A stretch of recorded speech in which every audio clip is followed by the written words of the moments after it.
welcome to the July 13th, 2022 City Council Work Session. Thank you for joining us in this hybrid meeting format we're using as our state and community continue to recover from the COVID-19 pandemic.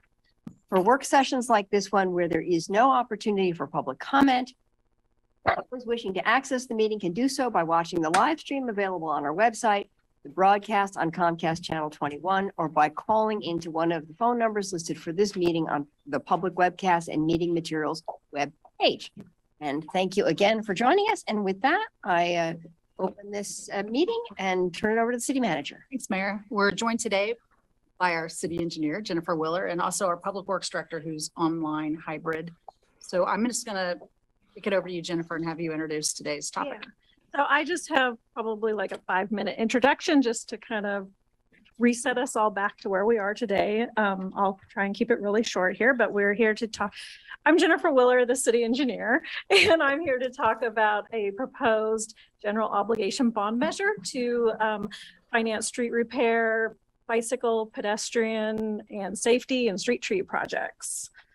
So at our previous work session on June 29th, council directed staff to come back with a resolution. I'm not going to read this one to you, but just that we did come back and we put into your AIS packages a resolution that incorporate these dollar amounts that were talked about at the last meeting. But also at the last meeting, there was a lot of conversation and discussion about a number of things, and I just wanted to really briefly highlight how we incorporated a lot of that discussion into the resolution. So first of all, on the street pavement preservation list, there are 43 named streets. We added an updated council ward list to the attachment, and it includes estimated inflated costs for the projects. We haven't done that before in the bond measure projects or for the resolutions, but we did that this time. And I just want to really note that these are high level cost estimates. They're really dependent on what the actual costs are at the time, what work we actually decide to do at the time. And so just to keep that in mind, but it does give you a sense of the distribution of the projects and the cost of them. We also, for the walking, biking, safety, and street tree projects, we included in the resolution under recital J, a proposed distribution for the $15 million of funding associated with those projects. So that's $15 million total, $3 million per year, which was directed by council. And so we came up with these buckets. And in proposing these, we've considered funding source opportunities, the needs of the different systems, and what could be actually accomplished. And one of the things we also left in here was a $2 million bucket that would be unallocated that we could use opportunistically, like if grants come up and we need a match for similar types of projects that are already being funded by this bond. Also discussed at the last council meeting, we included in the resolution under recital H, some project selection and criteria process for the biking safety or walking, biking safety and street tree projects. Some of those criteria and processes that we included are geographic distribution and equity of infrastructure, public outreach, heat island mapping for street trees, facility condition, triple bottom line considerations, and 3 primary plans: the transportation system plan, the Vision Zero action plan, and the climate action plan. And also related to project selection is that in recital I of the resolution, it included the development of a project list based on the selection criterion process, and that project list would be published for public feedback and guidance from 3 identified committees and commissions. And so this is the wrap up that for council consideration today. You do have a resolution for adoption. There is also a motion in the AIS that is proposed on whether or not to have a neutral information tabloid prepared to send out to voters. And that is the end of my presentation. And I welcome any comments, questions that you might have to deliberate.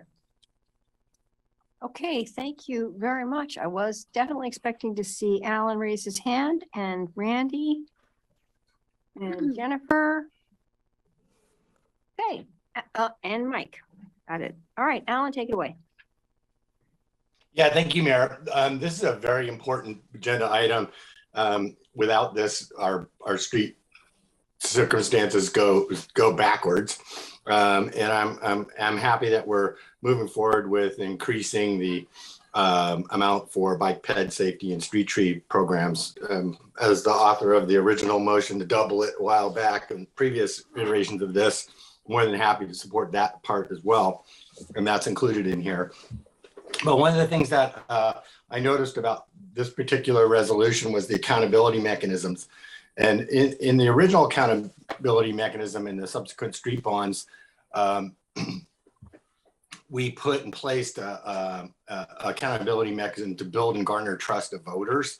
To provide accountability, we created a specific project list and was created so that voters could know exactly what they're buying, what's on the project list, and a mechanism to have an assurance that the promises that we made that we were going to do these projects are kept. So we added in a independent auditor, CPA of the work done, and also a civilian review panel to review for compliance.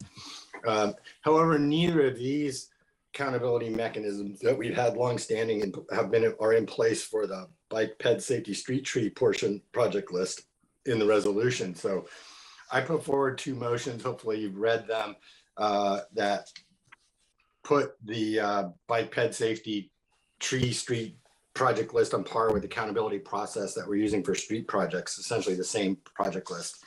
In section 1 of the resolution, it didn't provide for a role in the count by the council in the development or approval of the project list, but I think it should. So I propose the final project list should provide to the council for approval, and approval required before they can change it.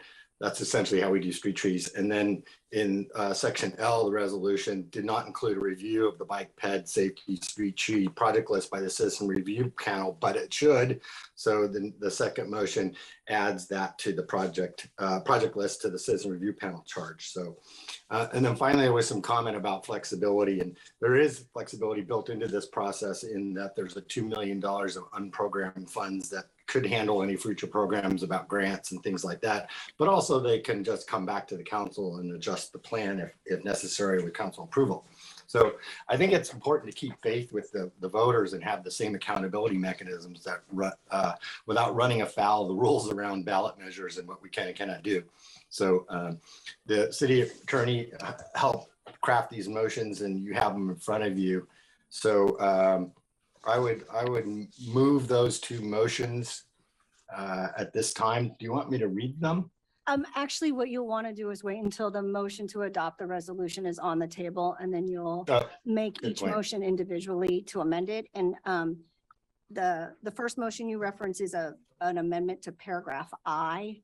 Yeah, I know Right. it comes out looking like a 1, but it's an I. Right. Okay, I'll do it then. Thank you, city attorney and mayor. Thank you. Thank you. Randy and then Jennifer. Thank you, Mayor. How much flexibility is there on some of the street pedestrian bike mix that would allow for traffic calming as safety and also street lighting? Well, I think this is where it's going to be really important, that public process that we go through and to figure out those projects. But I think that those are definitely things that fall under those buckets.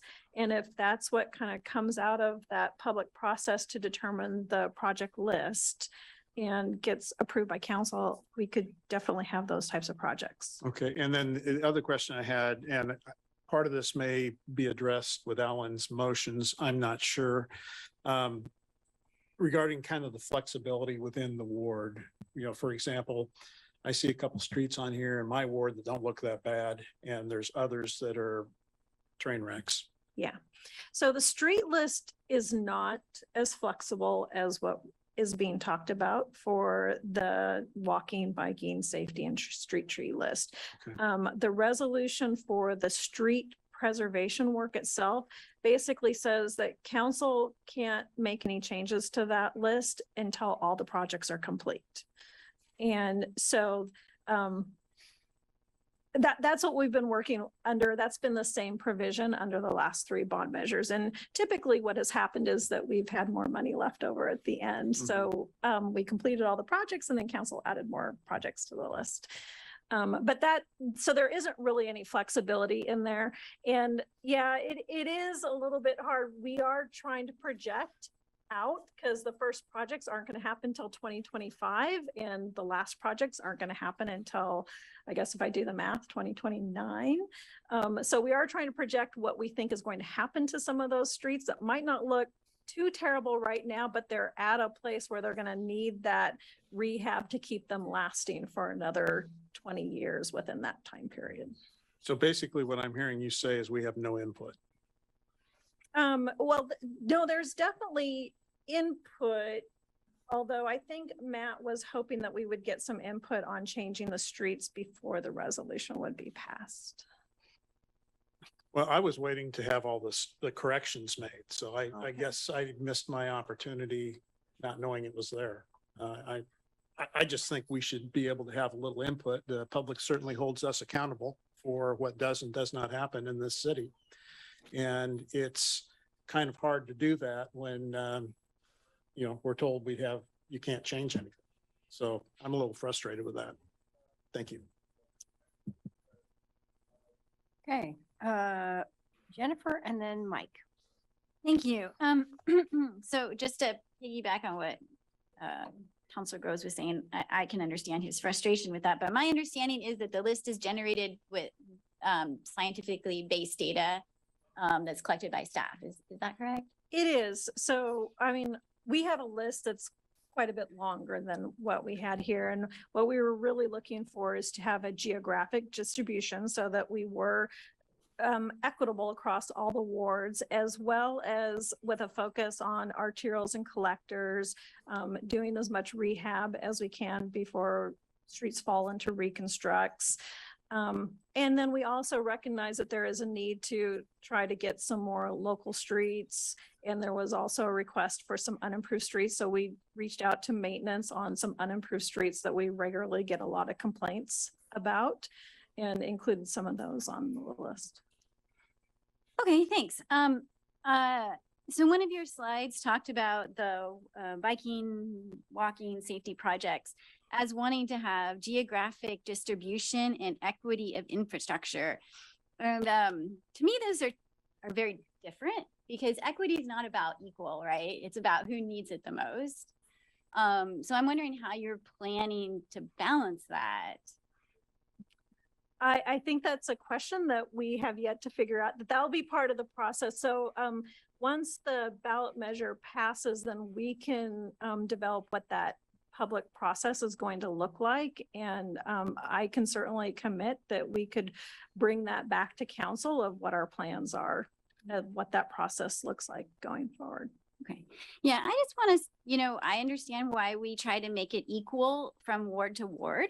That makes sense to me, but I want to make sure that we're using the right vocabulary because the general public tends to often misunderstand what equity is, and it doesn't help us if we also use the words wrong, right? So I just want us to be really thoughtful about how we use those terms. And my last question is around the bike projects. I've been reading some studies that have been showing that painted bike lanes and paint doesn't necessarily make bikers safer. It can actually have the opposite effect because it makes drivers feel like somehow they're protected when they're not. So when we talk about infrastructure, are we talking about like actual physical infrastructure, or could a painted bike lane qualify? I think probably all of the above. Okay. So we are really trying to be strategic and targeted to what are the safety needs on the particular street that we're looking at. And in some cases that might be hard infrastructure that needs to be built. And then in other cases, some painting might actually help with the situation. All right. Well, I mean, I know you guys, I trust you guys make good choices. I just wanted to point out that, when we're spending money, limited money, right? I want us to be making choices that are really making people safer and not necessarily just making us feel better, right? While we're on the streets. I think that's it. For Alan's motions, I don't have a problem with that. My understanding is that the 2 million flexible funds would still be flexible for staff. You wouldn't, is that how the motion works here? My understanding is that that funding would be flexible to the same extent that we would use the same process that we use right now for those active transportation projects, that we use all the plans and we Right. use the different committees and all of the other considerations that we kind of outlined there to help select those projects. They just wouldn't be the named projects on the list. Yeah, I just want to make sure if like a grant opportunity came up, that you would not have to come and ask us, that you would like, especially if there was like a time, I mean, grants usually have a deadline, right? So I want to make, so you'd still have the flexibility to be able to allocate that money. Okay, that's I think excellent. so. All right. That's it. Thanks. Actually, I just wanted to address, I was hearing Counselor Groves's comments earlier, and I think, this project list is your list. So I think the whole idea about it not changing after you vote is that accountability mechanism, that these are what we're telling the voters we're doing. And so that's built in, that you don't change it at that point. You can change it now. You could move to substitute a street on here. It's your list. I mean, we're presenting it and we're presenting what we think is the best from a public works infrastructure standpoint. But I don't want you to go into this vote thinking you're being forced into something, that if there was something that you felt really strongly about, you have the authority to do that. Thank you for that clarification. Mike and then Matt. Thank you, Mayor. We received some recent information via email on the public process involved with this, and the addition of the business community as a part of that. I had some challenges understanding, after reading through everything, whether that was a replacement of neighborhood associations or whether that was as an addition to. And I wondered if Sarah wanted to comment on that.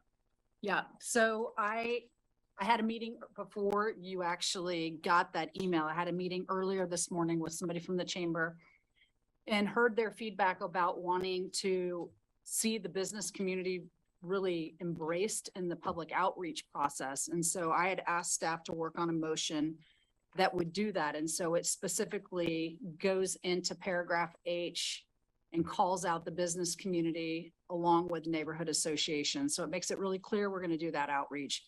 The email To you both? got. I'm sorry, to The both? email, Yeah, it's an addition to. it's an It's addition. an to it. addition. That's what I was Yeah. looking for. All right. The email you got subsequent to that from the chamber makes a different suggestion to have the business community on equal standing with the 3 standing committees that you have. And so that motion is not what we presented. Okay.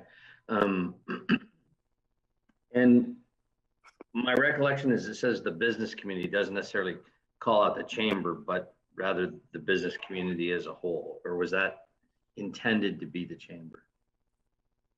No, their motion said business community, and I think ours did too. Okay. Thank you very much. Okay, thank you, Matt. Did Councilor Saret, were you in the queue? She Okay. pulled out. Okay, quick question about traffic control or safety. Are there any roundabouts in any of these proposed projects? I don't know of any off the top of my head. That's helpful, thank you. I want to share with you some feedback I received from constituents that I felt was worthy of discussing before we advance this. The resolution in front of us, in section 1, calls for an issuance of a maximum of $61,200,000, which tracks with the same 63 cents per $1,000 of assessed value. Was there conversation in building these priority projects around the fact that assessed values have increased dramatically since the last time a roads bond has passed? The concern that's been expressed is there's about an extra $10 million that would come from that increased assessed value, and concern that in this economy that an increase, even though the rate remains the same, but the assessed value has increased, may have an impact on renters, may have an income impact on folks who are living on the edge, on a fixed income. Has there been conversation about reducing the 63 cents per $1,000 of assessed value in order to have the economic impact on the ratepayer be similar to what it was when it was reauthorized in 2017? Yeah, I'm not aware of those conversations. I don't know if there were conversations at the executive level. I thought that, I thought that when you had discussed the value, and maybe Matt has more information, I thought there had been discussions about what happens if you lower the rate, keep it the same, raise the rate, and that the recommendation coming forward was this one. Ultimately, you do have the choice, also could have had the choice to lower it. With this Goldilocks scenario, we're kind of in that just right. If there's a lower, stay the same, or raise, we're in the stay the same. What was the lower rate? I don't recall. I know there was some conversation. Matt's got his hand up. Yeah. Hi, Councilor Keating. So Matt Rodriguez, Public Works Director. When we, as we prepared for bringing the potential bond measure forward, we looked at the needs of the pavement system. Obviously, last week we talked a lot about what we need as far as investment in our paving, as well as council's consideration of investments for walking, biking, safety, and street trees. So what we looked at that, but there was no in-depth discussion about reducing the tax rate. That tax rate has been a consistent thing through all three of the previous bond measures, and that is the proposal we brought for council discussion last week. Okay, that's helpful. Thank you. The other concern, and the email has gone away, so I'll try and remember what it was in regards to the asphalt that's being used to repair streets. Is it more green, more sustainable materials? And are we having, if so, are we using that asphalt repair materials? I'm obviously not a roads, this isn't my area of expertise. But if we're using a more green asphalt repair mixture, are we having to do it more? And if we're doing it more, is indeed it more green? So that's something that I could talk to you for hours about if you would like me to. We have about 45 minutes. Is that what And I have 29 seconds remaining. Okay. But we do, I mean, I would say that City of Eugene is actually known at this point almost nationally for using green asphalt pavement. We really try to maximize our use of reclaimed asphalt in our pavement mixes. So we're taking old pavement that we remove from the street and mixing it into the new pavement. So we're reusing it instead of landfilling it or things like that. We also use a technology called warm mix asphalt, which allows the producers to reduce the temperature at their plant and to produce that liquid asphalt that then gets mixed in. And one of the things that all the research is showing is that pavements actually probably last better with that warm mix technology. So we're maintaining a lot of the finer oils and stuff in the asphalt, which allow the pavement to be more flexible and last longer. So I think that we're getting a really good value by going with these green technologies. Okay, great. My final 29 seconds, Mayor, I'll comment that I've expressed a lot of reservations and heartburn about the timing of going out, considering the economic climate and the political climate. But I think it's important that council, I can count and I recognize where this is headed. And I think it's important that council stand unanimous if we're going to ask voters to step up and ensure that our roads are maintained and safe. So I'll be supporting the resolution today, Mayor. Okay, thank you. If they're on, Randy, and I see Alan. Alan, are you ready to put your motions? Do you have another comment, or are you wanting to put your motions? I had a comment and I'll put the motion up after something on the table. But I just want to, should I make my comment now? Yeah, Alan and then Randy, and then we'll go into the motion process. A couple of points. One is, as part of our CRO and our climate action plan, we identified ways of doing business differently. And one of the key ones years ago was this warm mix. And just to reiterate what Jennifer said, but to pat them on the back, we were national leaders in developing that process and put us on the map, like she said. And that was something that was dramatically different in terms of energy input into building a street, which was a dramatic decrease in the amount of greenhouse gas emissions to it. And I don't know if anybody has those numbers specifically at the tip of their fingers, but it was a pretty dramatic drop in greenhouse gas emissions per mile lane of road. So that was point one. Point two, the list is intended to be our list, which is why we approve it in this process. What we've done in the past was when the list came out, we were able to look at the list and the ones that we knew about in our wards, we could ask specific questions about. And I've done that many times and got responses back from staff about it. Usually I have always concurred with their assessments because they're using a lot of metrics that we're not privy to in terms of where a road is in its lifespan, and preventing a road to go to deterioration to where it needs to be rebuilt is so much more cost effective than fixing a road that has already deteriorated.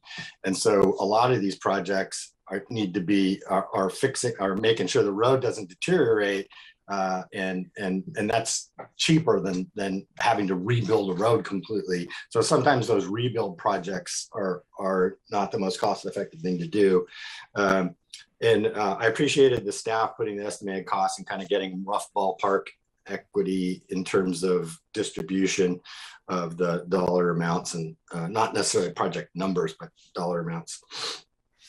And then finally on the rate, as I recall, the last two times, the first time this came up for this renewal, and the second time we did discuss what the rate should be and whether or not it would be the same rate or higher or lower. And it was, I thought, the overwhelming consensus of the group that it should remain the same. The rate stays the same, so that the 63 cents didn't change. So so it was basically a redo of what we've been doing for the last several years. Hey, thank you. Greg hasn't had a first round. Are you okay with that? Greg for a first round, and then Randy. Okay. Thanks, Mayor. I just want to make a couple of points. One is I'm really happy with this list. I see that Echo Hollow, North Terry, and Waite Street, who have long needed upgrading, are on the list, and we're going to be moving forward with those projects. The second thing is I've got to leave early for the meeting today for another meeting, but I also want to volunteer my efforts in drafting the ballot measure for this fall's ballot. I'd like to work on that. And then finally, actually, you're probably going to have to come back to me because I misplaced my note on my last point. Yeah, those I just want to make those points, and also to make sure that we understand the importance of the inclusion of bike and ped in this list here, because of the ability to leverage other federal and resources to be able to pay for a lot of these projects. Okay, thank you. Randy? Thank you, Mayor. And thank you, Manager, for providing additional detail. I don't feel prepared or knowledgeable enough to make a motion to change any of these, but just to get it on the record, I do appreciate that McLean Boulevard is being repaired from Chambers to Graham, but really that section from Graham on up to at least Lassiter is equally bad and sinking and falling apart. And I hear about that constantly. As I mentioned at the last meeting, I'm also concerned about Blackburn, which I understand from Our Public Works Director is going to be, a section of that's going to be repaired, but the whole thing, it's like driving down the Oregon Trail. It's a wagon ruts and all. It's a mess. And then also the last street, I just want to get on the record as well as Kenmore, which was on one of the lists before, and that's in my Bethel section of Ward 8. And getting back to equity issues, it would be nice if we could have a street in that area that receives some attention as well, and not just in the southwest portion. And so with that, I don't want to hold this thing up. And I agree with my colleague, Councilor Keating, that it would be nice if we could have a unanimous vote on this when we get down to the final measure. Thank you. Okay, that is great. Thank you all. And, oh, I'm sorry, go for it, Emily. I'm just a little bit concerned about the 2 million that's not programmed. I think it's a really good idea to reserve that for opportunities, but I'm also concerned about being accused of having a slush fund. And since it doesn't come back to council for an okay, I'm just looking for a comment on that because I think it's going to come. Nothing? I mean, it won't keep me from voting for it, but I put it out there. I'm concerned about the 2 million with no council input. That's a lot of money. And we talk about that much money, a budget. So I have a concern. That's all. I think Matt Rodriguez, do you have a comment on that? I do. Thank you, Mayor. And Councilor Semple, I obviously I can't be able to speculate on how folks will view that, but I just wanted to note that in the current bond measure, there's actually $5 million over 5 years that is allocated to bicycle and pedestrian projects that are basically unprogrammed at the time people voted on the bond. So we will actually have a tighter level of accountability with this proposed bond than we've had in the last one, and actually even the one before. I think it was about 2.5 million total. Thank you for the history and explanation. I really appreciate it. Okay. And Alan, I assume your hand is raised for your motion. So is that correct? Yeah, comment then a motion.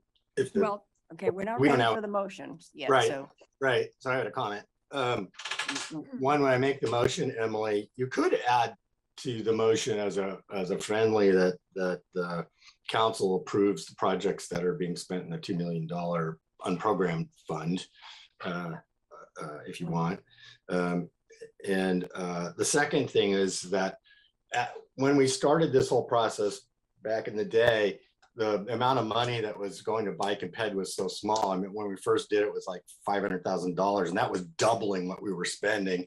And then we went to $1 million, but it still was only like 1 million out of 50 million. So it wasn't a lot. And so so the process for that wasn't deemed as necessary and we were down in the 5% range of what was being spent. So the process for developing those project lists wasn't as critical. Now that we're up around 25% of the project list, it does matter to me that the process be the same, and that the council be involved in both the development and approval. So while we didn't do it before, I think the landscape has changed sufficiently so that it does merit the change that I'm going to propose. Thank you, Mayor. Okay, although coming back for council approval is not exactly flexible anymore. So just a thought. Okay. All right. Claire, I think we're ready for you to launch into the first motion. So just a clarification, I don't need to do the part about the pamphlet yet. No, just the. Correct. So yeah, this Just would be the the first one. motion to adopt. Okay. Move to adopt resolution number 5364, a resolution referring a geo bond measure to the November 2022 ballot to fund street preservation projects, walking projects, biking projects, safety projects, and street tree projects with the word annually deleted from the first sentence of paragraph C. Second. Okay. Alan?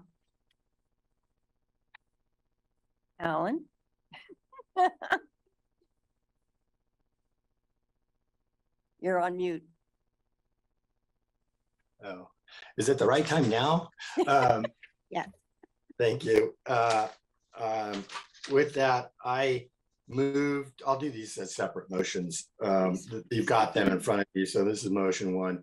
Move to amend paragraph I of the resolution so that the final two sentences of that paragraph read, the final project list adopted by the city council will be completed by June 30th, 2023, and will consider community feedback, guidance from the three identified community committees and commissions. Any change to the adopted project list will be made by the city council in accordance with a council prescribed process, which, depending on the scope of the change, would include soliciting feedback from community and or pre-identified committees and commissions. If it gets a second, I'll speak to it. Do we have a second? I'll second. Okay, want to speak to it? So Staff- just real quick for clarification, Counselor Zelinka, what is written and in front of everybody says, depending on the scope of the change, could include soliciting feedback, and what you read, you stated would include. I think that's important that you clarify your intent. Yes, could. If I said would, that was a misread. Thank you. Okay, thank you. All right, you want to speak to it, Alan? Yeah, it was brought to my attention, staff, on the June 30th. The intent there was to put forward a deadline and not have that plan be lingering out there for quite a bit. I understand staff has a lot on their plate and this would be stacked on top of that. So, but this is something that I think they were working on anyway. So their suggestion was maybe pushing that out until November 1st.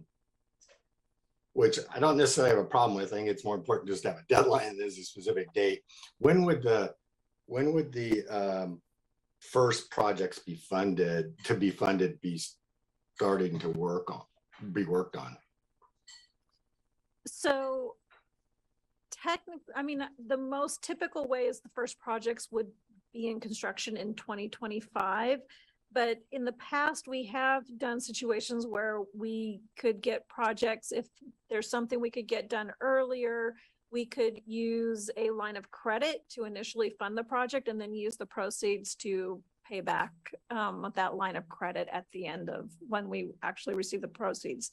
So there is a chance that we could do projects as early as 2024 if, you know, the process and the public engagement that's needed to do that project fell into place.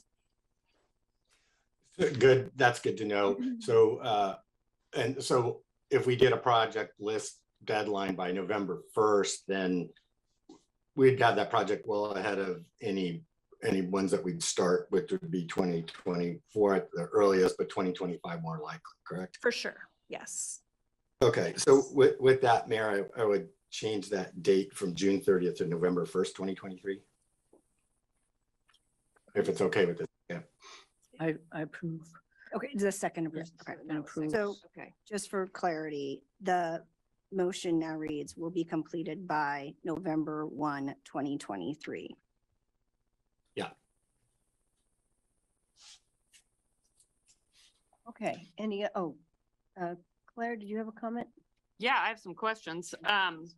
So I understand what Councilor Zelinka is trying to get through with this motion. It's not clear to me, and maybe the city attorney can answer. Are we also going to be approving the list of where trees go with this? It is all the project lists, correct? Yeah, I'm not interested in approving where the street trees go. So this is the problem I have with this motion, that we are getting down into the weeds of where a curb cut is going to go, where a pedestrian flashing signal might go, which in some cases our constituents invite us to do that. And in the cases of a safety hazard, like, you know, I can think of 30th Avenue area, that's totally appropriate. But I think I think this is overreach.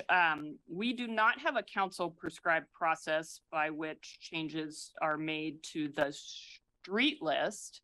This seems like a way more prescriptive process for bike ped and safety infrastructure than we actually have for the streets. Well, the street list, the street project list can't be changed. And so what is put out to the voters is you say up front, this is the project, the street preservation project list. So the only thing really that council could do around the street preservation piece is if you have extra funds you could add on. So because you approve the project list with the resolution and you tell the voters this is the list that would be built with these bond funds, you have really zero ability to change it once you've adopted the resolution. Thank you. So I'd be more comfortable without the second part, I guess, and instead say, you know, what's been outlined in the resolution, which is how we will work with stakeholders and the community and neighborhood groups and our three committees to create a fundamental list, and that council approves that, but that other projects are added and perhaps brought to council as it goes along, you know, in the consent calendar. So I'm just trying to find a way to not have us voting on, are we going to put a tree on the corner of 5th and Adams? Because that is not our job. So I don't know, Councilor Zelinka, if you can, because I'm going to vote against this the way it is right now. So I don't necessarily have language to provide to make it work for me at this point. Alan, did you want to comment? Yeah, two comments. One, this process is actually more lenient than the current process for streets, because you can't change the street project list, period. You can only add to it if there's money available. So this adds a little bit of flexibility. My intent with the language of the city attorney, the way I read that is it's a project list. My expectation that a tree at a particular location is not a project. It is, there's going to be street trees in this area and there are going to be 25 of them, and that's the overall project. And I wouldn't expect us to be at the level of curb cuts or particular tree locations or things like that. I think the way that staff approaches these is that the projects are larger than that and more encompassing. But so what this does is approve the project list, not every single tree or every curb cut. With the flex, I hope that answers your question, Clara. That's not the intent. I totally agree with you. I don't want to approve locations of street trees either, or curb cuts. That's staff's job. But project lists, you know, there's a billion details in the street project list that we don't approve as well. And I think being parallel to that process, we don't go back and think of everything that's going on inside that street project, whether or not they get, you know, ramps at the corners or things like that, or bump outs or swales or things like that. So I would think that the analogy would be the same here, which would be that it would be overall projects. Does that help, Claire? Claire, go ahead. Yes, that is helpful. So then I have a question for staff on that. Given that context, so my understanding is that, you know, one of the challenges with us being too prescriptive at this point, you know, if we could create a list, right, of bike ped projects, is that you might have a street repair project and a grant opportunity to expand the work for bike ped infrastructure that has to go through a separate project, right? So is what we are contemplating in this motion combined with what you already have in the resolution, do you feel it still provides sufficient opportunity or sufficient opportunity to take advantage when those things arise? You know, I think so. I think that when I look at other plans of project lists that we adopt through, you know, TSP or even the street list that's in the resolution here, it doesn't have a lot of detail. It's naming a street, some limits, and kind of the overall goal of the project to do pavement preservation or whatever that is. And so I would envision kind of just talking here that that's probably what a project list might look a lot like when we go forward with these types of projects. So we're not going to get into the, you know, coming forward with a project to say we want to do 25 streets or 25 trees spaced at 5 feet apart along this block or whatever it is. So that is kind of my vision. And if that matches kind of what you guys think would make a lot of sense, then I think we're probably all on the same page of something being doable. And is the city attorney feel comfortable with Yes, this, yeah, this language and our intent? I would, because I think if anything, we would fall just into the consistency of what your project lists look like that you adopt as part of the resolution, and that's a high level. And so I would expect the same to be for the others as well. Okay, that helps a lot. Thank you. Okay, any other comments or questions on this? So, all in favor of this, motion To amend. please raise your hands. 1, 2, 3, 4, 5, 6, 7, 8. Okay, that's universal. All right. Alan, you want to go to your second amendment?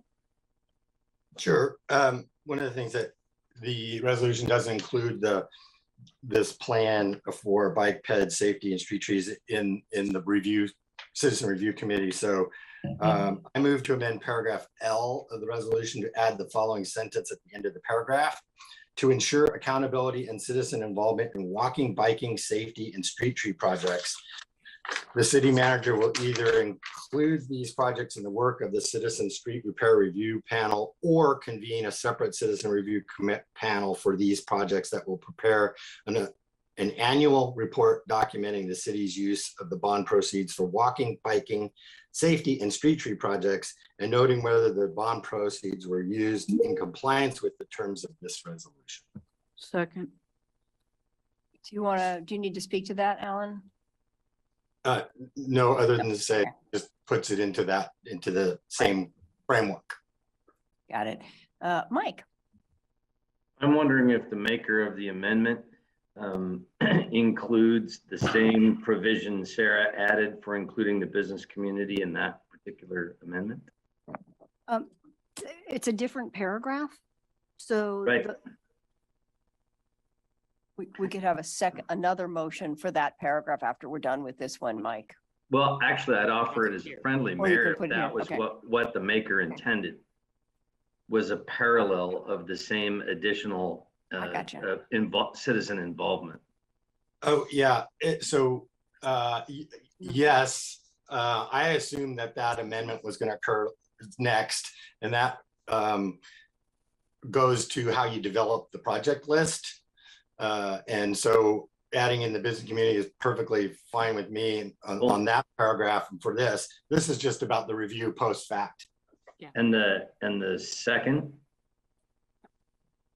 We're did not. we have a second on that? I Yeah. can't remember. We have a Emily.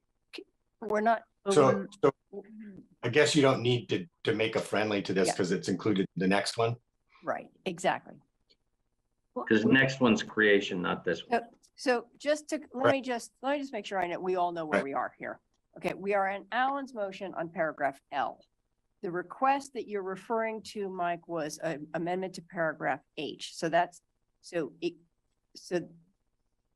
unless I guess you're suggesting that we make that amendment in paragraph L in addition to paragraph H? Is that what My you're suggesting? intent, I did not have enough time to review Alan's additions here. My intent was to make sure that it was parallel, and consistent with the changes added earlier today that Sarah made.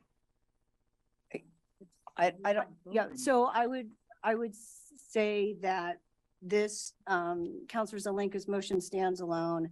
And then if, depending on how that passes or fails, then a separate motion be made to amend paragraph H. And if those three things happen, everything will be consistent. I'll make that one when we get there. Thank you. Perfect. Thank you. That's perfect. Okay, any other comments on this motion? Matt, please. Uh, with respect to my friend and colleague, Counselor Zelenka, this is like a Melville level of a rather lengthy sentence. It's, That's on me. got it, okay, I didn't write it. copy that. I provided the content. So when we passed the Lane Community College bond, a couple of years ago, when the college passed, when the voters passed the bond, the board, rightfully so, were wise to do so, established a bond oversight committee. That's the piece that I see here in this motion, convene a separate citizen review panel. And then I look at L and it indicates the city manager will convene the citizen street repair review panel. So this motion creates a second oversight committee? So it creates it leaves the option. What Counselor Zelenka was generally asking for was to have a parallel citizen oversight committee for the repair and tree and projects. And so the way I wrote it was to give the option that overview task could either be added to the existing street review committee that exists, or a separate committee could be created. I just, at this point, I thought leaving that option for the city manager to either add it to as a task to the existing panel or create a new panel. Okay. So it wouldn't be. It just seems like an extra layer. Like I would think it would just fall under the same charge of the existing street repair review panel based on the pieces that are in the resolution. Yeah. Can I respond to that? I'd like to hear the manager. Oh, I was just gonna say, I mean, what I see here is an option and the likelihood of us being able to staff and do a whole nother panel unless it bogs down the street review so much that they can't get through their work and we need to do that, we would probably do it under the same panel. Okay, thank you. And I would like to hear Councilor Zelenka's response as well, please. If it's okay, Mayor. Yeah. So paragraph J, which has, L, which has the work of the committee, only refers to the street trees and not to the bike ped safety street projects, not the bike ped safety street trees projects. So what this does is just it expands the existing oversight process of the citizen review panel to include the new list of bike ped safety street tree projects. It's not, and so it's not intended to be another layer. It's intended to do parallel construction for both the street trees and how they're being reviewed with this, because so without this motion, there is no citizen review of that project list for bike ped safety street trees. And so this puts that process in. I kind of like the flexibility of what the city manager said, which is, well, if it's a lot of work to go through this as the citizen review panel, and if we find that getting bogged down, or we find that it's a different group of people that we want to look at the list of bike ped, then maybe we create a different committee to look at that. But that's something that could be determined later by the city manager. Yeah, so to follow up on that, I just read that differently, Alan. The citizen involvement in street preservation projects, I just assumed referenced the aforementioned bike ped safety. I didn't think that it was just not in a lane of tree. I see the manager shaking her head. So we're reading the same thing, but we're reading it slightly different. Can I get clarification, please? Well, I can tell you how I wrote the motion, but then I'd also like Jennifer to speak to what is done in practicality, because what the prior resolutions have all said and what this one was proposed to say was a citizen review committee for the street preservation projects. That's how it was written. And so what Councilor Zelenka is speaking to is, we want it to be clear that review committee will also look at all the other projects. And if they're not looking at it, there's another committee that's formed that does it. So that's the intent of the motion. But that's what the resolution requires, and that's what the citizens would know they're voting on. But Jennifer, if you want to speak to Yeah, so I practical- would just say that under the current bond measure, I think part of it is just the name of the committee because they're called the Street Repair Review Panel. There's kind of assumption that they're only looking at the streets. But the way that I read the bond is that they were reviewing all the expenditure of the bond proceeds. And so their annual reports to council have always included all the projects, not just street preservation projects. But we're also talking about increasing that quite a bit. And so I think that that's really fair what the city manager said, that depending on the process and whether it gets bogged down, maybe we want to have a separate committee. The current committee is a pretty diverse interest group in that we do have active transportation committee representation or advocates on that committee right now. So we do have a group that looks at all the projects. Okay, thank you. I think I've kind of, this conversation has helped me get to a point where I think I'm sold in that it brings more stakeholders to the table and gives the manager more flexibility. So I appreciate the walking me through it. Thanks. Thanks so much, Alan, for floating it. Claire, Yeah. do you want to speak to this one? Yeah, so I think also, so it's not explicit in the bond measure that the bike ped tree programs would be reviewed by our existing panel. That's been the practice. But that's just something staff decided to do, right? It was a good thing. But it's not something they were directed to do, and it's not necessarily something the public knows is being done. So by having this explicit language, so what Alan is trying to do here with his motions is to increase confidence of the public that we're going to do what we said we're going to do, and we're going to have an audit of what we did and share that with the public. So this makes it explicit that both the street preservation and all the other things that are articulated that the money will be used for get reviewed after the fact.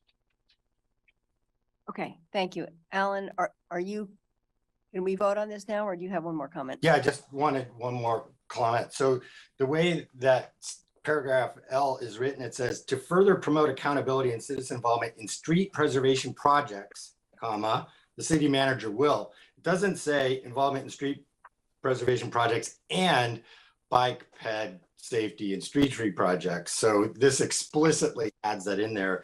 And then later in that paragraph, it says that they will report on the street preservation projects. So this just adds that clarity that Claire was talking about. Right, I think we got it. All right, all in favor of the motion to amend, please raise your hands. 1, 2, 3, 4, 5, 6, 7, 8. Okay, that's great. And then Mike, I'm going to turn to you. One more motion on section H. Yes, sorry, Mayor. Move to include similar language to parallel the previous edition. No, Councilor Clark, would you mind Please, if I read? Please, This please. is what was said. So it would be moved to amend criteria B of paragraph H of the resolution to add the business community after neighborhood groups. So moved. okay. All in Is favor? there- need a second. We need a, oh, we need a Second. second, sorry, second. Randy. So in my motion, I was just thinking we added. All right, we moved and seconded. You clear? Paragraph H. I'm on section B. H, section B. Section Okay. B, adding. So it's got a list of, paragraph 8, section B says citizen input on walking, biking, and safety, street tree needs, challenges, and opportunities. And then it lists out through a variety of public outreach tools such as pop-up events, outreach to neighborhood groups. So this would say outreach, as the proposed amendment would say, outreach to neighborhood groups, the business community, and Latino, Black, and able altered communities online survey. And so it's adding it to the list of groups that will be part of that citizen input. Got it? Yeah. Okay. Okay, everybody else good with that? Clear, at least? All right. All in favor of this motion to amend, please raise your hands. 1, 2, 3, 4, 5, 6, 7, 8. Okay, that passes. All right, now you can put a back to the motion as amended. All in favor, please raise your hands. 1, 2, 3, 4, 5, 6, 7, 8, and that passes. Thank you all very much. That is great. And now we have one more motion. For Claire to put forward.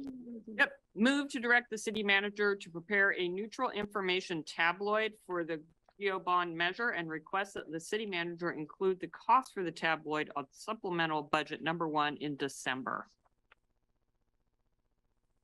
Second. Sorry. Dramatic pause. It was a dramatic pause. Need to vote on it. Okay, yes, so I know we I need. thought to you were vote on going it. to do another. No. Okay, all in, let's see, do I need to? Sorry, I lost my way on my You're good. packet here. Okay, all in favor, please raise your hands. 1, 2, 3, 4, 5, 6, 7, 8, and that's great. And I have heard Counselor Evans volunteer to be on the panel to create that, and I have reached out to a couple of counselors, so I just need 2 more of you.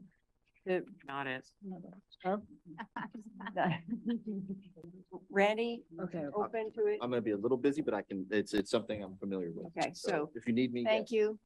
That would be super. So Matt, Randy, and Greg can serve on that committee. Thank you.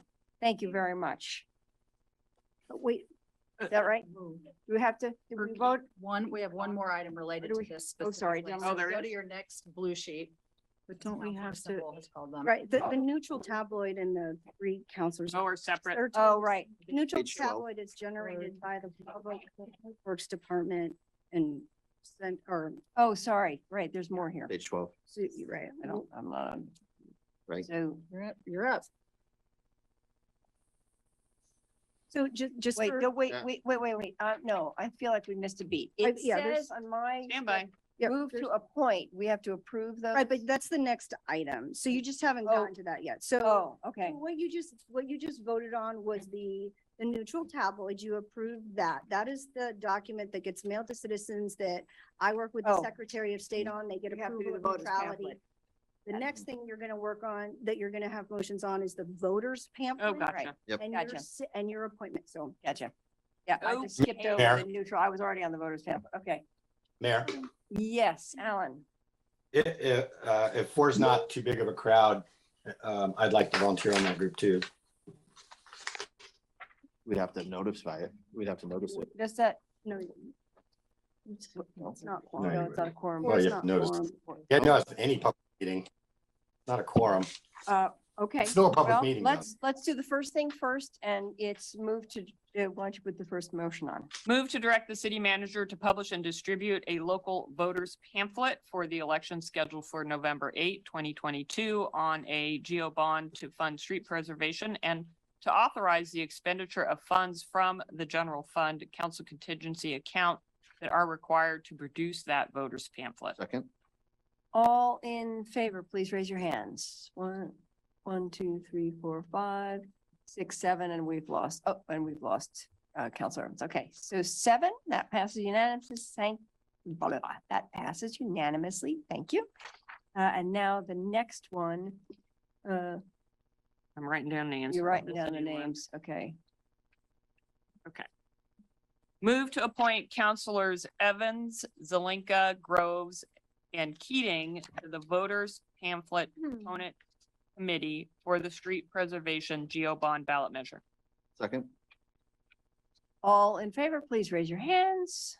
1, 2, 3, 4, 5, 6, 7, and that passes. Thank you all very much, and thank you to the counselors agreeing to do that extra task, which hopefully will be straightforward. Okay, thank you.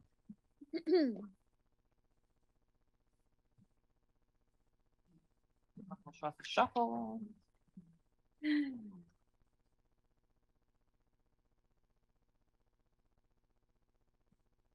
Hey, thank you. Thank you very much. So we are moving to our next item of business, which is the city manager compensation. This is council business, and Katie is here to present on that. I'm going to keep the queue so that council president can participate fully, but I will turn it over to you.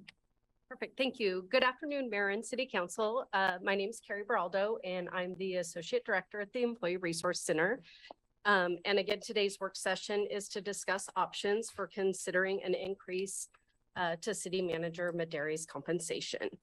So I'll provide you with some background information and then walk through the attached market data that was included in the AIS to inform your conversation. City Manager Maderi was hired into the manager position on June 15th of 2020. And at the time of hire, a market review was conducted to inform that compensation package. At that time, her salary was set at $218,000. And then additionally, her employment contract provided that she will receive cost of living or market adjustment pay at the same time and the same percentage as the non-represented employee group. So based on those adjustments, her current annual salary is $232,169. The employment contract with Maderi stipulates that City Council will, at the time of the annual performance evaluation, consider increasing Maderi's compensation. It was generally decided that consideration of increasing her compensation would occur subsequent to that evaluation process. So as a reminder, you all did the evaluation process in December of 2021. So again, today we're here to talk about the compensation. A little bit of background: under the previous city manager's employment contract, merit-based adjustments were determined through a specific rating system that was part of the annual evaluation process. So specifically, as part of that process, counselors rated the city manager on a scale of 1 to 5, and those individual counselor ratings were compiled and given a weighted average, and that determined if the city manager was eligible for a set merit increase that was either 0, 3, or 5%. While the current employment contract with Maderi provides that council can annually consider a merit increase to her compensation, there's not an associated rating factor that dictates what that compensation increase should be. Additionally, the City Council does not have a salary range established for the city manager position. So establishing a range for this position and then setting Maderi within that range could actually help with future discussions in terms of what you would want your merit process to look like on an ongoing basis. That's also consistent with our normal city practice, is establishing a range for a position and then determining where a person falls within that range. So I'll walk through a little bit of the data in the market data, the attachment to the AIS. First of all, the attached market data contains some of the same comparable jurisdictions that were used in 2020 when Maderi was first hired. You'll see that it includes information about the actual jurisdictions, so such as the population or number of employees, the total budget, and then it includes data that's specific to the comparable position, so the salary, deferred comp, retirement. As you can see, not all of the jurisdictions included provide a full salary range. So for instance, the city of Salem has a full range, a minimum of the salary as well as a maximum.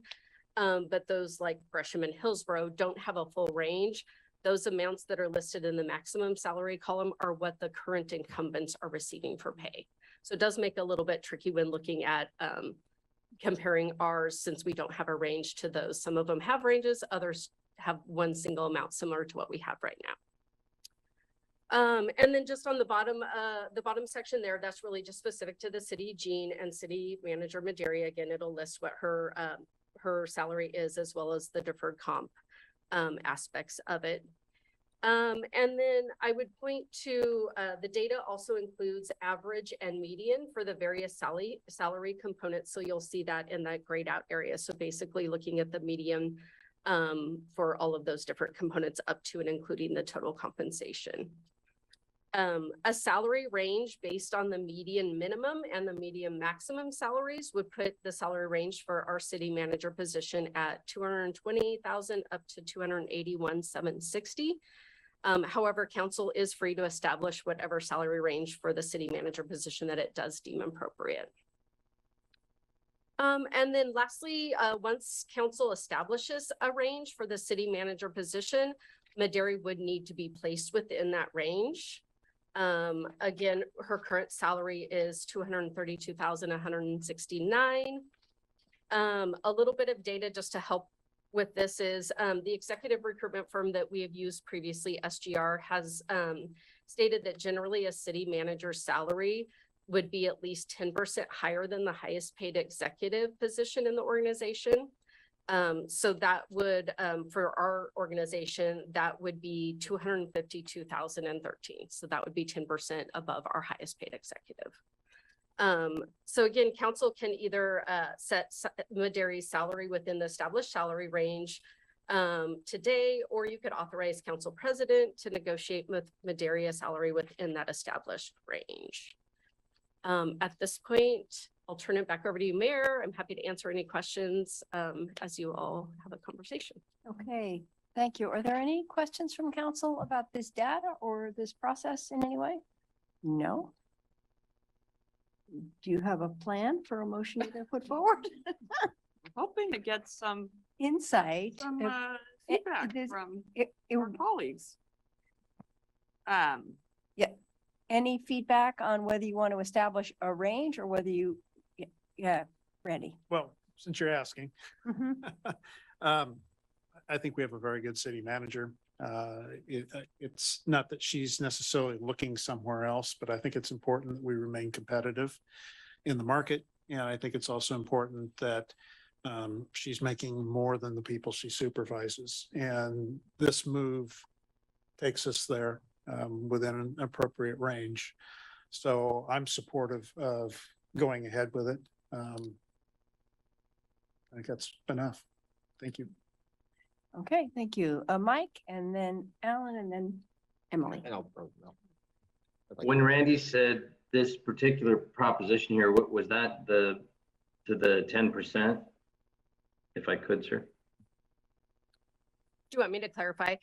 Yes, please. What I'm looking at in terms of the data or what's presented in front of you is establishing the range based on the market data's median and maximum. So that would be a range of 220 up to 281. And then if you wanted to place Maderi within there, the data that I provided was just 10% above the highest paid executive. So that's that 252.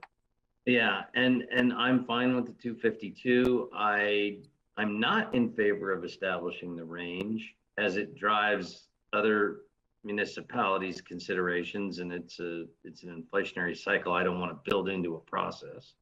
But if anybody had questions about Sarah's having earned that salary, I would just remind them and say, I don't know, pandemic, fire, incredible piles of new things to pay for, all in your first, temporary 6 months. And she performed like a rock star. So from my point of view, she's one of the best we've ever had. And I think she's earned all of that. So. And I will add also just Councilor Clark, based on what you just said, the 252 number, that is based on kind of the executive recruitment, that's kind of the at least. So I'm just hearing your comments. I want you to know like that 252 of the 10% above the highest paid exec is kind of like, well, at least you're there. So if you want to anywhere to range all the way, if let's say you set the maximum at 281, all the way up to 281, you can people get placed to the top of the range. So I'm not interested in establishing a range, but I am interested in my colleagues' comments, and I'm open. Thank you. Okay, Alan, and then Matt. Yeah, thank you. Okay. I too think we have an excellent city manager. I think she's doing a great job. I think what this does, though, it doesn't require automatic steps or anything like that, but it does give structure that's consistent with the way we treat other employees in the city of Eugene. So I like the structure aspect with the salary range. I absolutely think she needs to be making a substantial chunk more than the people she supervises. That's common practice, and we should follow that practice as well. The other thing is that this gives some headroom for Sarah to grow into in terms of salary. So if it were capped at 252, I would have a problem with this, but it does have some headroom for future increases. And finally, this is a council created range. So if it becomes problematic, we can change it. Having said all that, is this salary range gonna be indexed or is it gonna be static? Was the last part of what you said, is it going to be set? Indexed or? Yeah, it would move. Is it gonna so be The salary range indexed or would, set? the salary range would increase, and what the proposed motion would be is any salary range would increase at the same percentage and at the same time as any COLA that adjusts all other non-reps. So the salary range would change and she would change with that, just from a COLA perspective. That was what we would recommend for the contract, just to make sure that keeps staying true to any COLAs. And then you would still every year need to be acting on the merit component, but yes. Correct. Right. And that indexing to COLA is the second half of the motion, the purpose of the Correct. second. Correct. Okay, great. Thank you. I just wanted to clarify that. Thanks. Okay, Matt and Emily. Thanks, Mayor.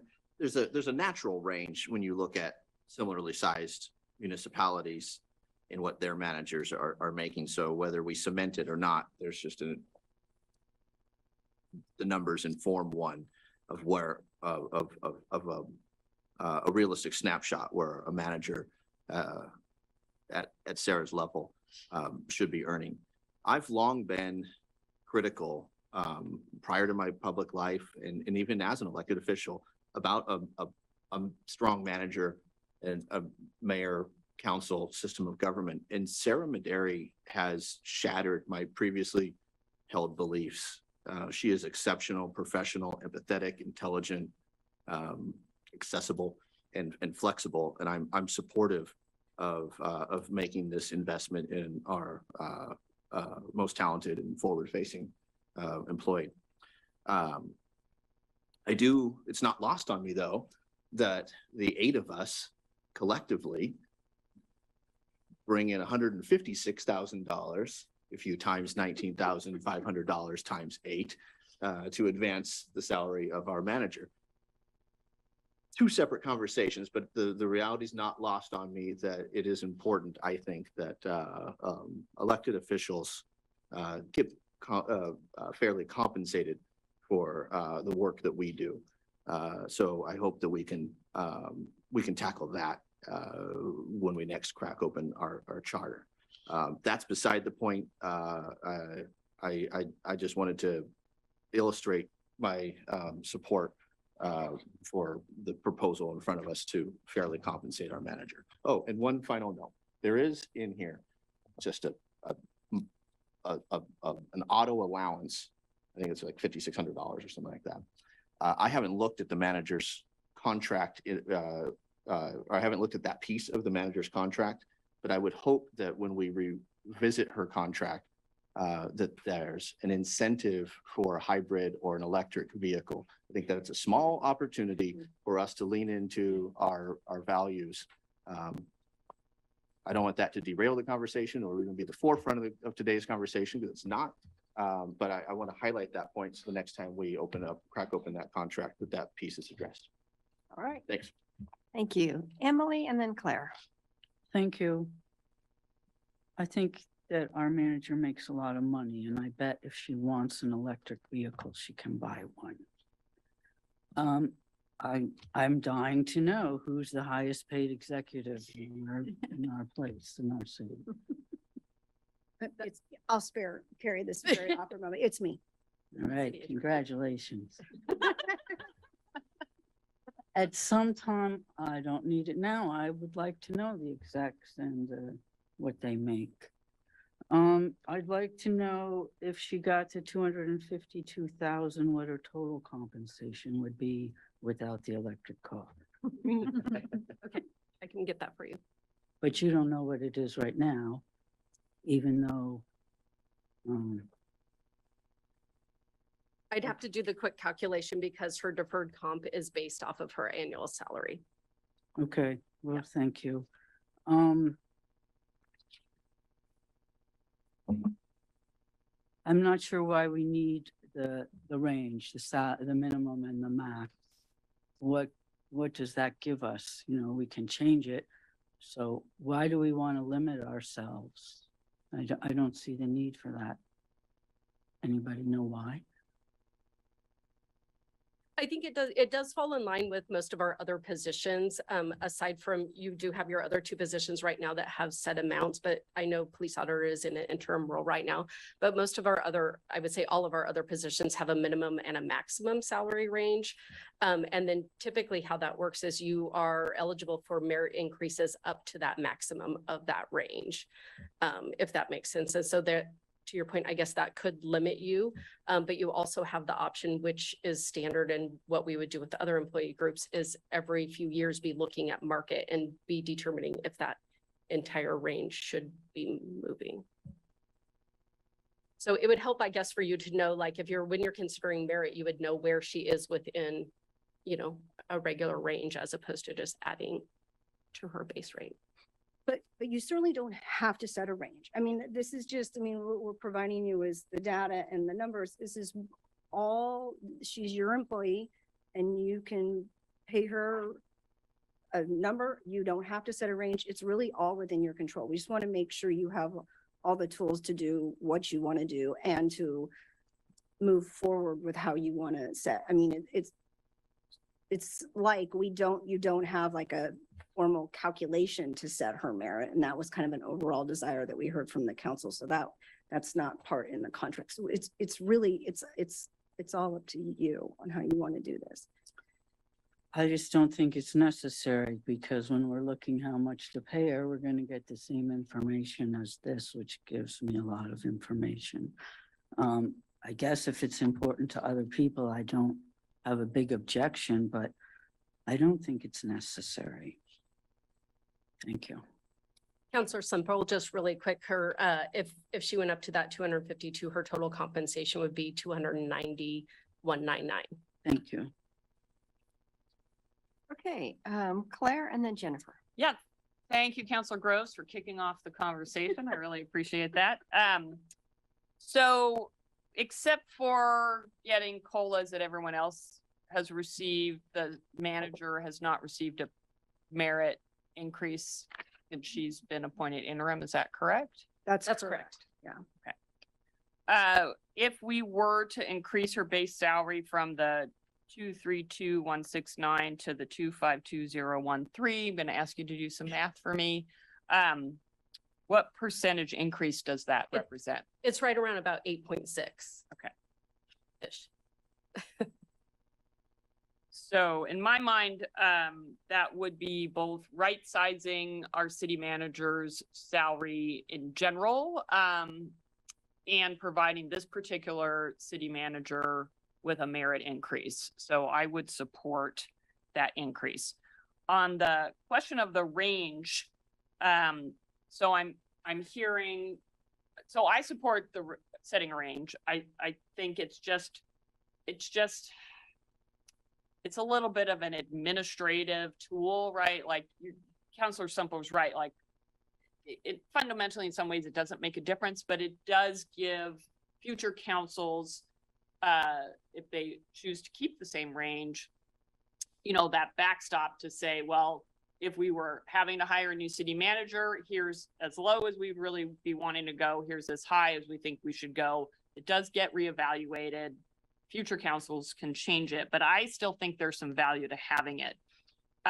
So because I'm hearing a little bit of concern or questioning, and I don't necessarily want to put anyone on the spot of voting against a salary increase that they might support, but they don't want to support adding a range. I'm wondering, City Attorney, if I could separate these two pieces. Okay.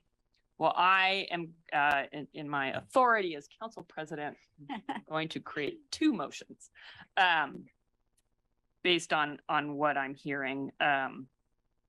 And then I just note in this sheet that organization nearby that has significantly fewer FTEs and significantly smaller budget, their general manager earns significantly more than our city manager who runs an entire city. So just wanting to provide some perspective.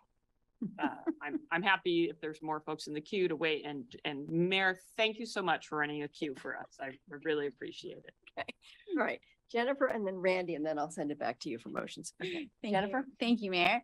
So thank you for this. It's very helpful. I think wage ranges are helpful, as well. And I would vote in favor of having a range. But I also it's not like something I'm gonna, fall on my sword for. We can figure it out if people have an aversion to it, but I think they can be helpful when you're, like what Claire said, she already articulated it well. When this comes back to us in the future, like at some point when we look at this again, I think it would be really helpful to have information on average employee salaries, not just the highest executive. Our country has pay equity issues, and I think we need to look at multiple factors within our organization when we think about our wage ranges. And then kind of on the other side of that, it would be really helpful to have information on similar public sector jobs, because when we are looking to retain our employees, we are not just competing against other cities. A person who holds a city manager position could easily transition to some type of public sector position, and we need to know what we're competing against. Whether we can match that or not is another issue, but having the information is much better than not having the information. So those are the two things I would appreciate next time around. And I think this is a good analysis, and I'm comfortable with the numbers that have been put out and would vote in the positive for them. All right, Randy and then Alan. Thank you, Mayor and Council President. Now that I have my horse moving, I have a few more things to say.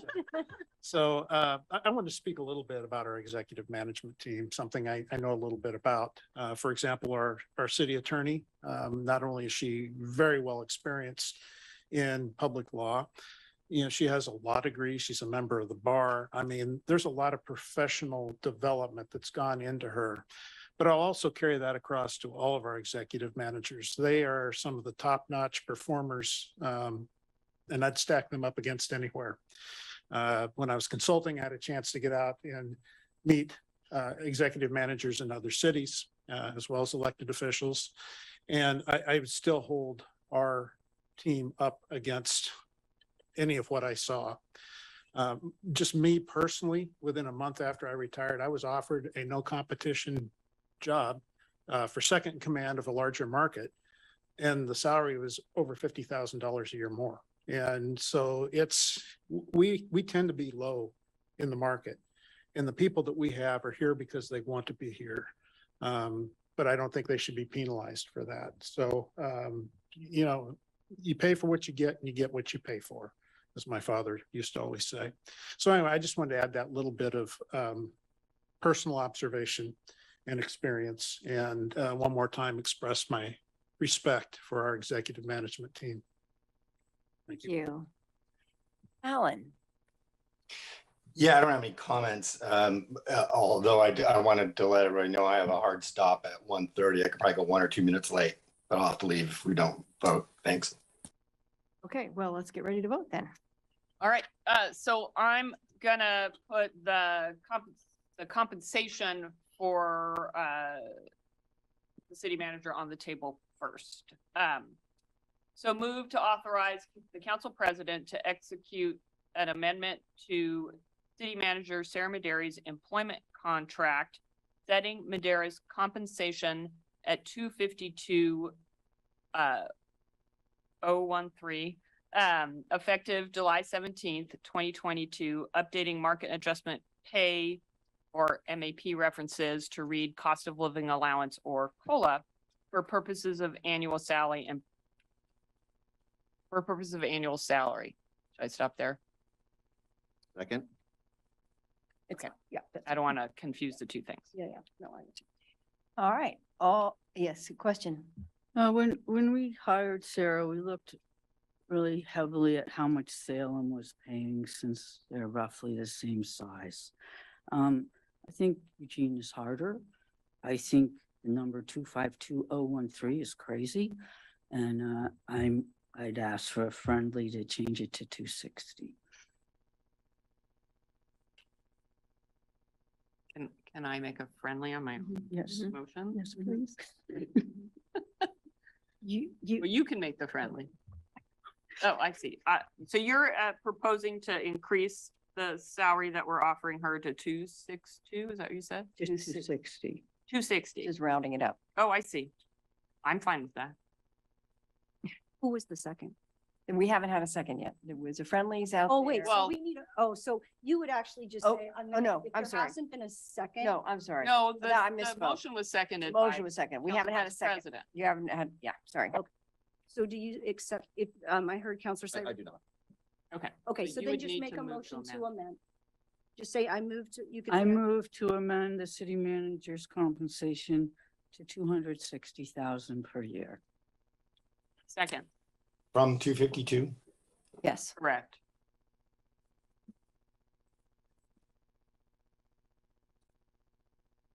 Can you do the math and give us what percent increase that actually is? Maybe that would help people think it through. I think it's about 10. It would, it's gonna be above 10%, Above 10%, Like 11. 11%. quick math.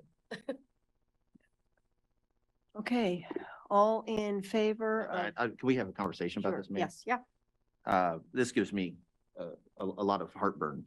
Not because I don't adore and applaud the great work our city manager does, but there's a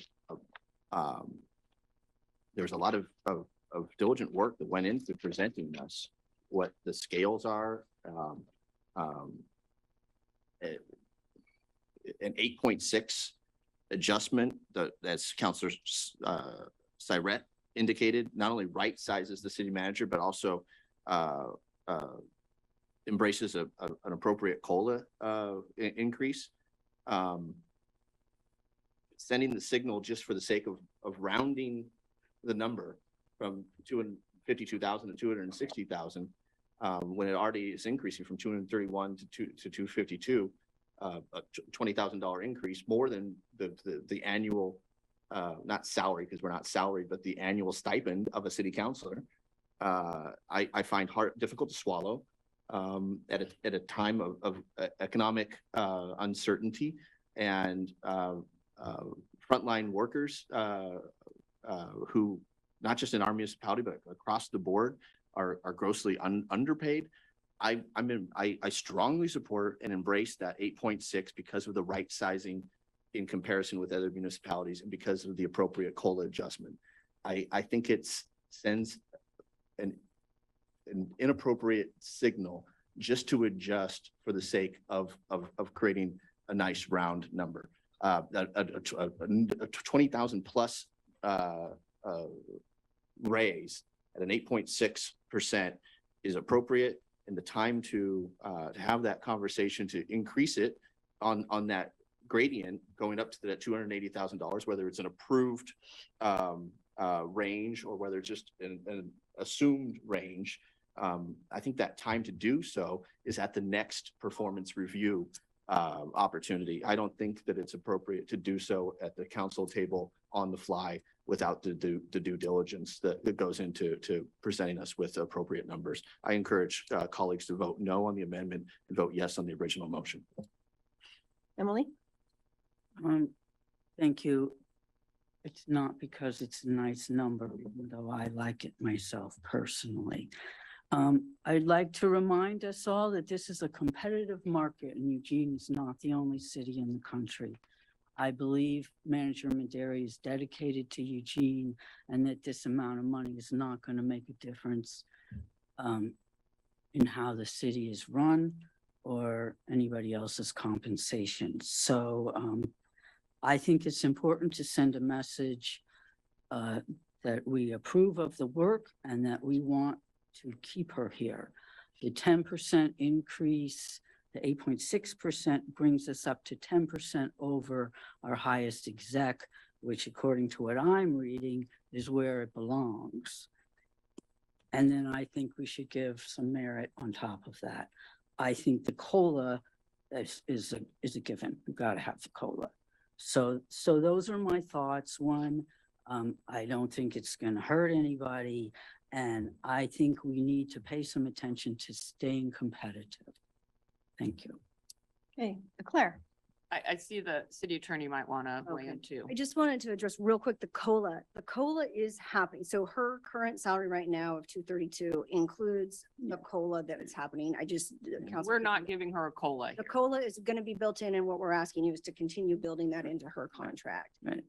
And I just because the 252 number was included in here as just a point of, this is what 10% above the highest paid exec is. It wasn't intended as a proposal or something specific. It really was just a point of information.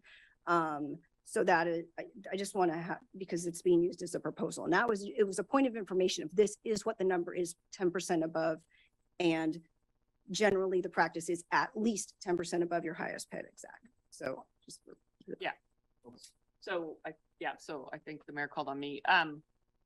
Thank you. That's super helpful. And that is part of the reason I seconded Counselor Semple's motion. I mean, I don't think anyone should feel bad if they feel like they are going to vote against this motion. But the reason I seconded it is because for the very same reasons that Counselor Semple just articulated. It is a very competitive market. Sarah has performed exemplary, far beyond, I think, any of our expectations. And while I agree that she is committed to the city of Eugene, we can't presuppose that she might not be tempted away by a really good offer. And while we might not even be able to match that offer, the fact that we are making a statement about moving her up in a significant way, hopefully would help countermand any pull of a better offer. So those are my reasons for supporting this proposed amendment. All right, Mike? Thank you, Mayor. I'll say again, pandemic, fire. I agree with Claire and I agree with Emily. I'll vote in favor of the motion. And I recognize that compared to what else happens in the marketplace these days, especially, that's quite a lot of money. But then again, the city manager, by the way, Fort Collins, Colorado is smaller than Eugene. Bellevue, Washington, smaller than Eugene. And both of those city managers' complete compensation packages, both of them are over $395. So, and Fort Collins is over 400. I know that Sarah doesn't give her all to our community strictly for money. She loves the place and the people. I know that. But real is real. And who knows what comes up in a person's life where they may need, for whatever reason, to earn a larger chunk of money before retiring or whatever. I want her to hear the value she holds in our community and have that, if offered more money, be a really difficult decision. So I'm fine bumping it up a little. Okay, Matt, one more comment?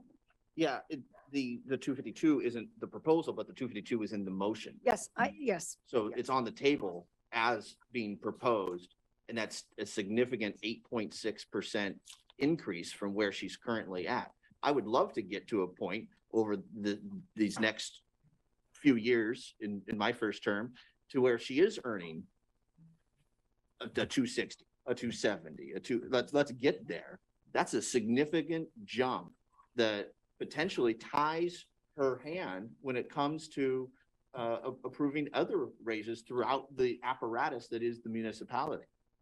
I love her work. And as I said at the top of my comments, she has changed my mind fundamentally about a manager council or manager mayor council style of government. I think it's in the same meeting space where we're asking voters to continue a 63 cent per $1,000 assessment on their home, continue with that property tax to fund our roads. that we take a fiscally prudent approach to properly compensating our most forward-facing employee, or among our most forward-facing employees. And 8.6% is not only adequate, it's more than healthy. And I think that the 260 and the 270, I think there are goals to get there without even codifying them. I strongly urge caution, colleagues. I urge a no vote on the amendment, and I urge a unanimous vote, please, on the original motion. Thank you. Randy? Thank you, Mayor. I know this is going to sound counter to what I just said a few moments ago about our executive team and the manager and the exemplary performance. I am concerned about the sticker shock for the public, especially at a time when we're going out for another bond. And this is not a value statement at all. I'm just concerned about the bigger picture and these next steps that we're going to need to take as a community, and some of the things that are looming in the future, not knowing where inflation and everything else is going. I think I'm siding with my colleague, Councilor Keating. Now, that's not to say I don't want to see maybe a multi-year effort to move up the ladder and do it in an incremental fashion that I think might be more palatable for our public. And that's the only reason I'll be voting that way. I support where you're headed with this, Councilor Semple. And I think we need to get there. It's just, I would rather see a sequenced set of steps. Thank you. Okay, We're ready for I a vote. think we're ready for a vote. Okay, so all in favor of the motion to amend, please raise your hands. 1, 2, 3. Opposed? 1, 2, 3. So then it fails, right? Because I can't, do I vote The on mayor this? can't break a tie, and my understanding, Robert's rules, a tie vote. Why can't the mayor break the tie? Process question. Because I don't vote on, And that's, I consult the charter on that. I'm not sure that's. I don't know. I mean, generally speaking, what we've always said is, and this is what it's come up and it came up, is the practice is you as a council make the decision to hire, and you as a council make the decision, but the mayor, there's nothing that prohibits the mayor from breaking a tie. Okay. There's nothing that prohibits the mayor from breaking a tie. I wasn't aware of that. I have Okay. a question. Yes. Even though we haven't included the mayor's, we're agreed we wouldn't include the mayor's vote Well, for the compensation. well, let me, so as you're thinking, I'm thinking now about the exact words of the charter. This has never come up for me before, so just bear. Of course it hasn't. Bear with me for a second. Let me just check the charter as we're talking, because what the charter says is it's the sole authority of the council to hire and set the compensation up. So, Is there a definition of the council in the index? yeah, the council is 8 counselors. So the fact, I mean, the council's still making the decision. I'm thinking and talking at the same time. It's always tricky. The council's still making the decision to set it, but the mayor really becomes the deciding factor. And it's questionable. I think it's questionable. I agree. What does the charter say with regard to votes? For a tie. Does it limit it? Or say in all cases? Yeah, hold on. It doesn't limit it. You know, I mean, you've lost 2 of your counselors. Right. So how about there be a motion to table and just a Yeah. motion to postpone until the next meeting or something, just to give your colleagues a chance to vote. So right now what you have on the table is a motion to amend. And then you can, someone can make a motion to postpone to a date certain, and then you can take it back up then. Yes, Councilor. Point of information, if that motion fell, because it's an amendment, there's still the original motion on the table, and we voted to approve that motion that's on the table. would the counselors who were in the affirmative for the amendment have the authority, as per Roberts, to bring back that amendment when there's a full complement? You mean a motion to reconsider? A motion to reconsider at our, that way we wouldn't have to vote to table. It just would be understood because that motion. No, yeah, So I'm gonna intervene as council president and suggest, it's already 1:45. I've got a 2 o'clock work meeting. I think we can, I will, move to table until our, Monday, the 18th, 7:30 session. And we could take this up Second. then. Does that work with the calendar? Why can't we do it during a work session? We're doing it at a work session now. I'm not sure. Well, that's the next time we meet. I mean, it could be 5:30, but But it's a public hearing well- right, on the, right. So there is a work session on July 18th that's added, and I think it's at the 7. So the hearings are at 5:30, correct, on that day? So the hearings are at 5:30 next Monday. so it is Work session is 7:30, so it will actually be at a work session. Okay. Stuff is getting, and because there's still a chance there could be a tie, I will be prepared to answer the question with as much certainty as I can give you Thank you. regarding whether the mayor could vote in the sake of another tie. Okay, so the Monday, the July 18th work session, And then I seconded that. and Matt seconded. Yeah. and Counselor Clark. Mike, you have a comment? No, I was just gonna say, I seconded it, but it doesn't make any Oh, difference. okay. Also, Thank you. let's Okay. go. All right, so all in favor of the motion to postpone to Monday? 1, 2, 3, 4, 5, 6, and that passes. Thank you all very much, and that does give us a little time to consider. Okay, and to include the others. So we are adjourned. Thanks so much, Mary.